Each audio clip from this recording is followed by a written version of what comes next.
Let's start with another eyelid disease that is called as ptosis. Simply what is ptosis?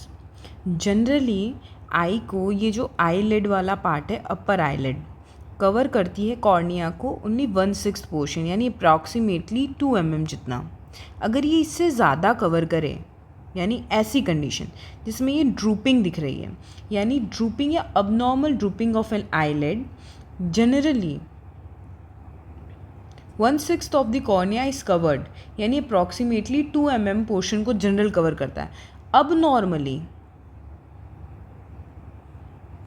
जब ये ज़्यादा हो जाए that is known as ptosis. अब इसको समझने के लिए सबसे पहले एक जनरल आई एनाटमी समझते हैं. एक्चुअल में क्या होता है, जैसे ये एक आई का पोर्शन है, ये अपर आईलिड है. इस अपर आईलिड वाले ये अपर आईलिड है. इस आईलिड को सप्लाई करने के लिए हमारे पास रहती है मसल दैट इज़ या इसका एलिवेशन करने का जो काम करती है वो मसल रहती है लिवेटल, पाल्पेबल, सुपीरियोरस मसल और एक मुलर मसल. ये क्या करती है, elevation of the upper eyelid करती है. और यहाँ जो नर्व सप्लाई रहती है वो रहती है क्रेनियल नंबर 3 की नर्व सप्लाई. और एक जो एपोन्यूरोसिस होता है वो रहता है लिवेटर एपोन्यूरोसिस. ये जनरल एनाटमी है जो आई की है, मैं टॉसिस को समझने में काम आएगी. अब अपन इसको समझने के लिए 2 टाइप्स देखते हैं इसके, जो कॉन्जेनाइटल या एक्वायर्ड, ओवर टाइम आपने जो एक्वायर किया वो, और फिर बाय बर्थ जिसमें मेल में जो as compared to female, male में इसके होने के चांसेस जो रहते हैं ज़्यादा है.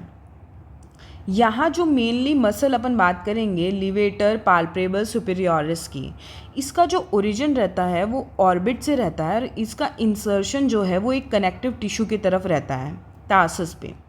तो कॉन्जेनाइटल में इसका डिफेक्ट हो जाए that is congenital ptosis. Next is acquired ptosis. अब एक्वायर्ड में बहुत सारे रीज़न रह सकते हैं, जैसे कि अपन ने देखा कि यहाँ क्रेनियल नर्व नंबर 3 सप्लाई थी, इसमें पाल्सी रह जाए, इस एपोन्यूरोसिस में दिक्कत हो जाए, इस मसल में कोई डिजीज़ की वजह से दिक्कत हो जाए, तो ये हमने ओवर टाइम एक्वायर्ड की है. तो देखते हैं एक्वायर्ड टॉसिस. सबसे पहला न्यूरोजेनिक यानी क्रेनियल नर्व नंबर 3 की पाल्सी होगी that will cause a ptosis, that is neurogenic टॉसिस.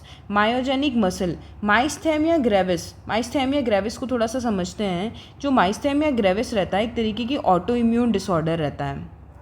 इसके अंदर मस्कुलर डिस्ट्रॉफी, आपको मसल्स की दिक्कत देखने को मिलती है. तो इसमें जो ये लिवेटर पाल्पेबल सुपीरियोरिस मसल रहती है, इसमें वापस देखने तो that is known as myogenic.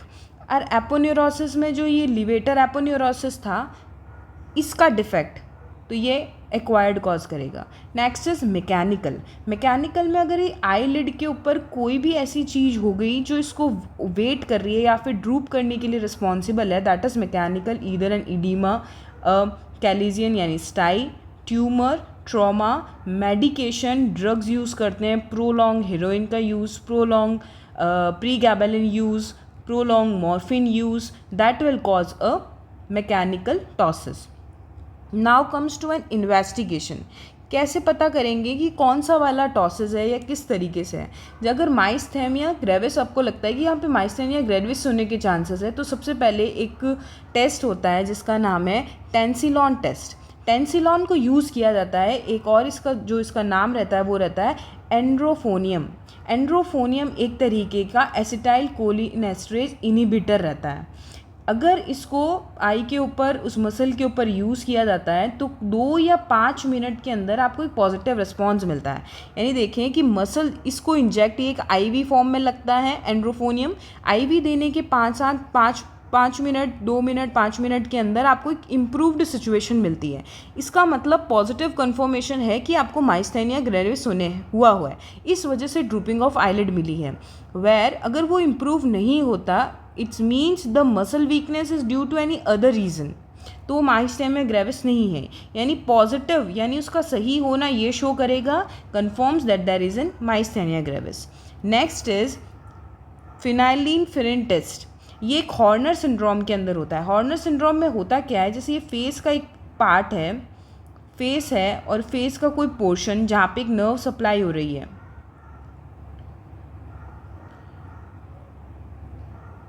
वो हैम्पर्ड हो जाए, that will cause an Horner syndrome. उस वजह से भी जो ये आई की मसल पाल्पेब्रल सुपेरियरिस मसल है इसकी दिक्कत रहती है, तो यहाँ पे ड्रूपिंग मिलती है। तो फिनाइल्फिरिन टेस्ट को यूज़ किया जाता है टू पॉजिटिव इसका जो ये फिनाइल्फिरिन टेस्ट के अंदर इसका सॉल्यूशन को यूज़ किया जाता है। इसके अंदर एक मूलर मसल रहती है, जो अपने इस आई एनाटमी में पहले पढ़ा था कि अपने पास लिवेटर पाल्पेब्रल सुपेरियरिस के साथ एक मूलर मसल भी रिस्पॉन्सिबल रहेगी, क्योंकि ये डिटरमाइन करती है मतलब एलिवेशन ऑफ आईलिड के लिए रिस्पॉन्सिबल रहती है। तो यहाँ पे फिनाइल्फिरिन टेस्ट के अंदर ये हेल्प पढ़ रहे थे कि दिस ऑल्सो हेल्प्स ये पता करने के लिए कि यहाँ पे हम एक रीसेक्शन कर सकते हैं क्या, जिसको हम बोलते हैं मूलर मसल कंजक्टिवल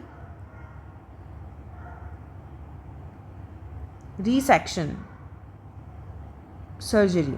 यानी एक्चुअल में ये जो नेक्स्ट वाला हमारा है ना एमआरडी जो है वो यूज़ किया जाता है फिनाइल्फिरिन टेस्ट के अंदर, ताकि अपन इसके अंदर ये वाली सर्जरी परफॉर्म कर सकते हैं ये देखने के लिए, और असेसमेंट ऑफ लिवेटर का फंक्शन असिस्ट कर लो। अब इसमें इन्वेस्टिगेशन में ओवरऑल अगर अपन ऐसे याद करने के लिए देखा जाए तो इसके इन्वेस्टिगेशन को याद करो कि टॉसिस में आपको क्या इन्वेस्टिगेट करना है, MTP इन्वेस्टिगेट करना है। M का मतलब हो गया आपको मार्जिनल रिफ्लेक्ट डिस्टेंस टेस्ट करना है, T का मतलब हो गया आपको टेंसिलॉन टेस्ट करना है, और P का मतलब फिनाइल्फिरिन टेस्ट यूज़ करना है। Next is the treatment. Congenital का ट्रीटमेंट जो है वो क्या करते हैं, यहाँ पे एक टार्सो जो कि कनेक्टिव टिश्यू है और या फिर एक सपोर्ट का काम करती है और हेल्प में भी करती है एलिवेशन में, और inner lying conjunctiva and then in Muller muscle. तो इन सब की क्या एक्टोमी परफॉर्म की जाती है माइल्ड टॉसिस के अंदर यूज़ कर सकते हैं, और जब वो थोड़ा मॉडरेट हो जाए तो आप लिवेटर रिसेक्शन कर सकते हैं। अंडरलाइंग कॉजेज़ को ट्रीट कर दो तो वो एक्वायर्ड टॉसिस का ट्रीटमेंट रहता है। अगर इन ब्रीफ आपको सिंपल समझा जाए तो एक आप ऐसे बोल सकते हो कि आईलिड की जो डिजीज़ है वो है टॉसिस में ड्रूपिंग हुई, या आप उसका इंट्रोडक्शन में एक्सप्लेन करते हो, फिर उसके टाइप्स को एक्सप्लेन कर दो। 2 टाइप था, कॉन्जेनाइटल एंड एक्वायर्ड, जिसमें पहले एनाटमी को एक्सप्लेन किया कि यहाँ पे levator palpebral superioris and Muller muscle is responsible. यहाँ का जो लिवेटर एपोन्यूरोसिस रहता है वो रिस्पॉन्सिबल रहता है। तो कॉन्जेनाइटल में आप LPS के बारे में बता दो, और एक्वायर्ड के अंदर उसमें डिफरेंट न्यूरोजेनिक मायोजेनिक कॉजेज़ को एक्सप्लेन कर दो।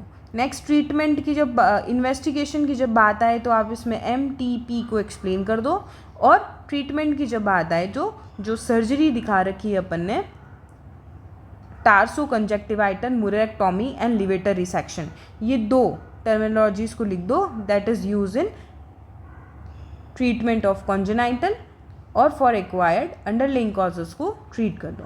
This is the total in summary of, और टोटल जितना भी अपने टॉपिक पूरा कवर किया उसको समराइज़ कर दिया, दैट इज़ टॉसिस।